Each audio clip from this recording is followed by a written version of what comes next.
Destroy WrestleTalk. Soon everything will be Fakador. Hello and welcome to the WrestleTalk SUPERNews. I'm Oli Davis, and I've just noticed the opening bumper has been saying "Destroy WrestleTalk" for quite some time now, which is we're under attack. I think we're under attack. We've got a Mucho Grande show for you today, including WWE pitching a women's match for their next Saudi Arabia show.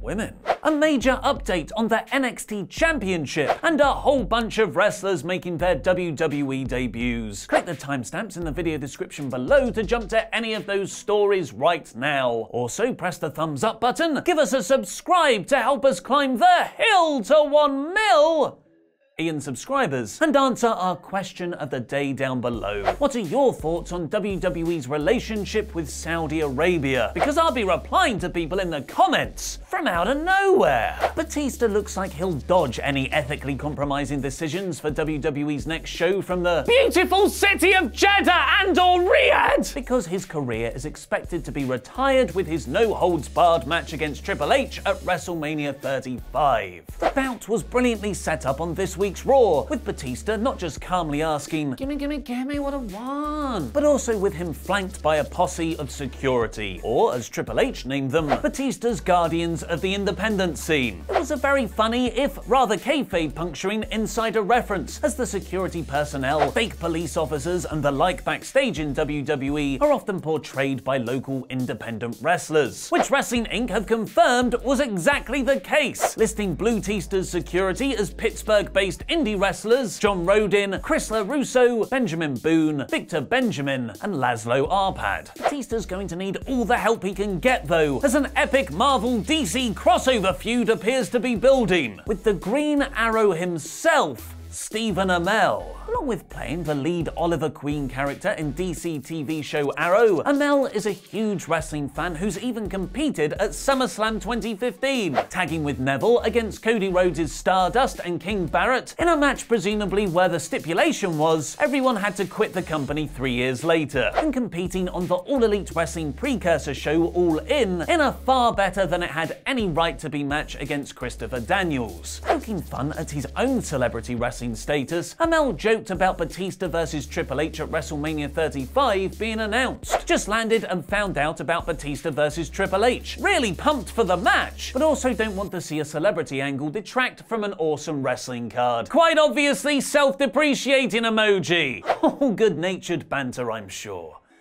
But nobody told Batista that. Considering that celebrity could actually f someone up, and that celebrity is a former 6-time heavyweight champ, and that celebrity is there because he loves it, maybe it just adds to the card. Maybe.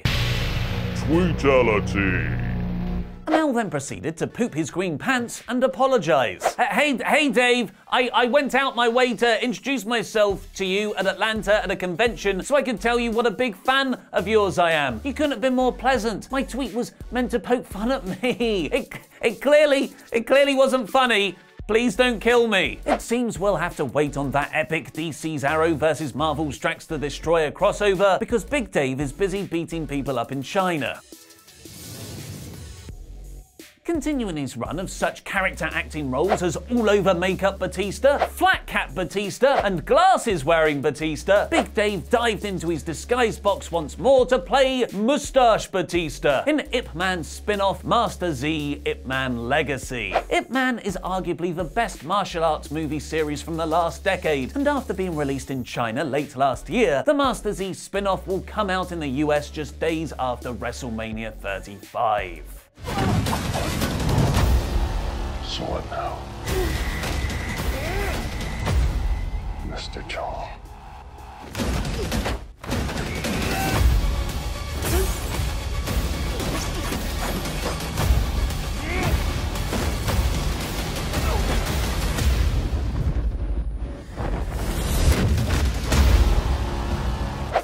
Gimme. According to Batista's co-star Jin Zhang, Big Dave went full method during the fight scenes and appeared to work himself into a shoot. Brother, when I fought Dave, I was scared too. He's so much taller than me, and his fists are so huge that even if his punches didn't land for real, you would still feel the pain. What a great idea it would be to have a YouTube channel that covers movie news and reviews. One day, maybe. Uno Day.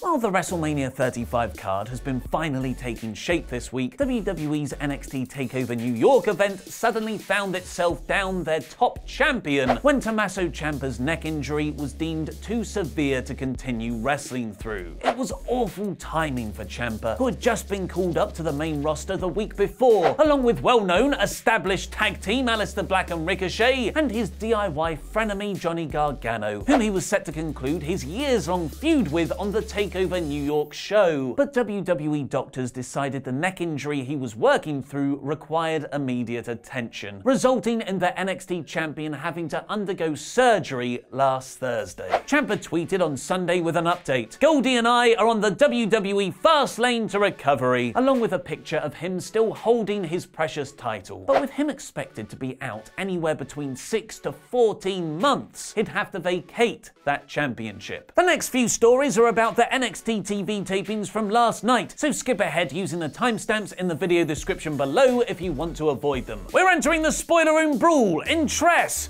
Dos. CM Punk is now the NXT champion. Just kidding. 1. Triple H himself opened the NXT TV tapings at Full Sail University, admitting that he was originally supposed to announce Gargano vs Ciampa for the NXT title at TakeOver New York. But because of Tommaso's neck surgery, those plans have been scrapped. Instead, Gargano would fight in a 2 out of 3 falls match for the vacated NXT title at the event against the winner of a fatal 5-way tonight between Adam Cole, baby, Matt Riddle, the Velveteen Dream, and well-known established tag team Ricochet and Aleister Black, which Cole won. Baby. Another title match was added to the TakeOver New York card at the tapings, with Velveteen Dream agreeing to defend his North American Championship against Matt Riddle after Riddle defeated Kona Reeves in a singles match, while Dream watched sitting on a purple couch flanked by 2 women. Talk about living the Velveteen Dream, eh? Living the dream. And they weren't the only surprises at the tapings. Some good, some not so good. Following former Impact X Division champion Trevor Lee's live event debut for NXT over the weekend, which is very exciting as Lee is regarded as one of the best all-round wrestlers working today, famously wrestling a 1-hour 45-minute match for the CWF Mid-Atlantic Championship back in 2016. 2 other wrestlers made their TV taping debuts for the promotion last night. First up was former Ring of Honor star ACH, who competed in New Japan's Best of the Super Juniors 2017 tournament. WWE announced that they had signed ACH on the 11th of February, and he made his live event debut last week on March 7th, losing to Raul Mendoza. He made his NXT TV debut last night though, wrestling under his real name Albert Hardy Jr., and beating Humberto Carrillo in a match that will air later this month. Former Impact Knockouts champion Laurel Van Ness also debuted at last night's TV tapings, also using her real name Chelsea Green. Green had previously featured for WWE in the 2015 season of Tough Enough, a series that also included Velveteen Dream, Mandy Rose and Sonya Deville. She also played physical therapist Megan Miller on an August 2014 episode of Raw, where she claimed to have had an affair with Daniel Bryan in a storyline that actually happened. While she signed with WWE last August and has been wrestling at live events since October, last night would have finally seen her debut on NXT TV. A debut that could be left on the editing room floor though, as she broke her wrist in the match and will have to undergo surgery. Today I had the opportunity to wrestle for the first time at Full Sail for WWE NXT, after years of dreaming of it. Wow, it was everything I had imagined it would be. Of course, with this job comes occupational hazards. Unfortunately, I broke my wrist mid-match and will require surgery first thing tomorrow morning. It sucks. I'm upset,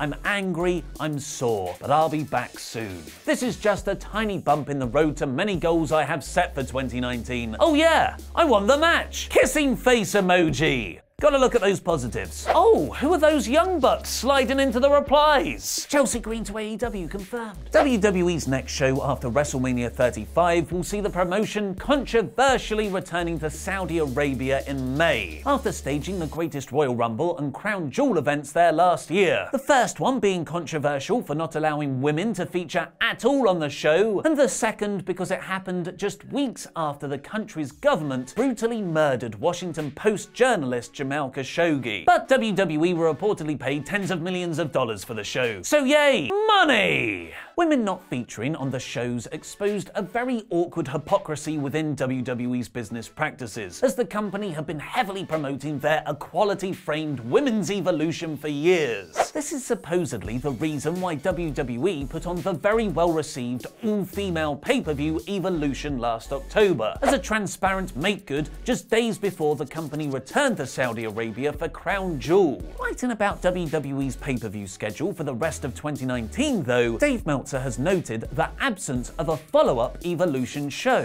which is odd as when the 2018 all-female event was over, the feeling was they had to make it an annual thing. When asked about an Evolution 2019 show yesterday, Stephanie McMahon avoided the question, telling The National, "We haven't announced any plans yet for Evolution, but we have a lot of things in the works right now." And now Fightful claim to know why, with big names such as John Cena, Daniel Bryan and Roman Reigns being unhappy with WWE's Saudi Arabia deal, with all three reportedly refusing to work last November's Crown Jewel event. There's a major pitch by several names of influence within the company to get an all-women's match on an upcoming Saudi Arabia show. Apparently those backstage suggest it could help spin the negative PR into a positive, retroactively positioning WWE at the forefront of change. Fightful add the idea has been raised to those in charge of helping facilitate the events, but it's unknown whether it'll be signed off on. Luke, you're right in my eye line, man. What are you doing? You've been there the entire time. Sorry, I've just been watching this brand new YouTube channel called Screen Stalker. I think it's Laurie's new project. Screen Stalker? Yeah, it's this really cool place where you can get all of the latest movie news and video game news in a fun, informative, and cool way. Well, that sounds perfect. I was just saying earlier, in this video, how much I would love a movie news and review channel that I could watch, a new one. Oh, look how nice the graphics are. Those are objectively nice graphics. Yeah, I really like them. Really good. But what about Knockout Val? What about what she told me that Fakador's trying to assimilate all of YouTube and to destroy WrestleTalk bumpers that have been running in front of the videos? You see, now I spoke to Fakador about that, and he told me personally that destroy in Spanish means improve. So he's actually trying to improve WrestleTalk while at the same time launching this new and exciting movie and video game news channel. Destroy. Yeah. So it's a destroyo. Destroyo. We've been saying it wrong this whole time. I don't know, man. Something's still up about this. I feel like we are really being invaded, especially because of what Knockout Val said. I guess this is a call out to you, SWAF Nation. Click the video that's just appeared on the left and go over to Screen Stalker and find out what they're all about and give them a subscribe. Infiltrate them. Report back to us. The graphics are phenomenal, Luke. The graphics are really, really professional. And that's a funny joke. I didn't know that. Yeah, go over there and save WrestleTalk and subscribe to them. Sounds counterintuitive, but you should do it.